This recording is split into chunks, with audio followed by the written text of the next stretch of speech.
বাংলাদেশে কোন দিন আরাফার সিয়াম বা রোজা রাখতে হবে? বাংলাদেশে আরাফা রোজা রাখতে হবে মে মাসের 27 তারিখে। 2026 সালে মে মাসের 27 তারিখে বাংলাদেশে আরাফার রোজা রাখতে হবে। 26 তারিখে সৌদি আরবে আরাফা হবে এবং 27 তারিখে বাংলাদেশে হবে। সৌদি আরবে একদিন আগে আরাফা হবে এবং একদিন পরে আমাদের এখানে আরাফা হবে। আরাফা মূলত জিলহজ মাসের 9 তারিখে হয়ে থাকে, তাই জিলহজ মাসের 9 তারিখ যেদিন হবে সেই দিন আরাফার সিয়াম পালন করতে হবে। বাংলাদেশে মে মাসের 18 তারিখে জিলহজ মাসের চাঁদ উঠেছে, ওই দিন থেকে গণনা করলে 27 তারিখ হচ্ছে জিলহজ মাসের 9 তারিখ। এক কথায় বাংলাদেশ, ইন্ডিয়া, পাকিস্তান এই অঞ্চলে 27 তারিখে আরাফার রোজা রাখতে হবে। মানে যেই দেশগুলোতে মে মাসের 18 তারিখে জিলহজ মাসের চাঁদ দেখা গিয়েছে সেই দেশগুলোতে 27 তারিখে আরাফার সিয়াম বা রোজা রাখতে হবে। এই দিনে দোয়া করে নিজের ভাগ্যটাকে পরিবর্তন করে নিন। এই দিনে আল্লাহ তাআলার নিকটে ক্ষমা চেয়ে নিজের গুনাহ খাতাগুলোকে ক্ষমা করে নিন। এই দিনটি বছরের শ্রেষ্ঠতম দিন। 365 দিনের মধ্যে এই দিনটি শ্রেষ্ঠ দিন, তাও আবার এই সুযোগটা মাত্র 12 ঘন্টার জন্য। এই দিনে একটি সিয়াম পালন করুন, একটি রোজা রাখুন। এই দিনে রোজার ব্যাপারে রাসূলুল্লাহ সাল্লাল্লাহু আলাইহি ওয়াসাল্লাম বলেছেন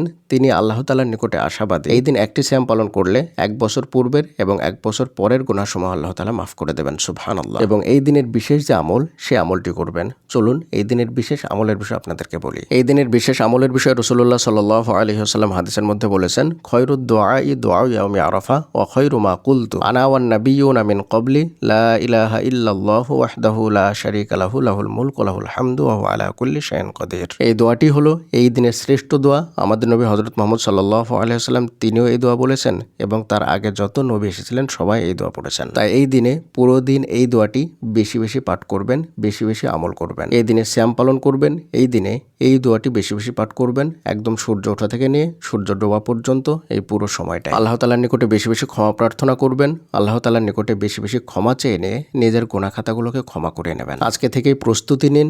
আজকে এই দুনিয়াবি যত কাজ আছে সব কাজগুলো সেরে নিয়ে আগামীকালকে নিজেকে একদম ফ্রি করে নিয়ে সারাদিন আমল ইবাদতে মনোযোগ দেবেন। আর এই দিনে দোয়া কবুলের জন্য 5টি বিশেষ আমলের বিষয়ে আমরা একটি ভিডিওতে আলোচনা করেছি, চাইলে সেই ভিডিওটি দেখে আসতে পারেন। তাহলে এই দিনে কিভাবে আমল করবেন, কিভাবে দোয়া করবেন সেই বিষয়ে বিস্তারিতভাবে জানতে পারবেন এবং এই দিনে দোয়া করে নিজের দোয়াটাকে কবুল করে নিতে পারবেন। পরিশেষে আল্লাহ তাআলার নিকটে দোয়া করে আল্লাহ তাআলা যেন আমাদের সকলকে এই দিনে যথাযথভাবে আমলগুলো করে নিজের গুনাহ খাতা ক্ষমা করে নিয়ে তৌফিক দান করুন। আমিন। আসসালামু আলাইকুম ওয়া রাহমাতুল্লাহি ওয়া বারাকাতুহু।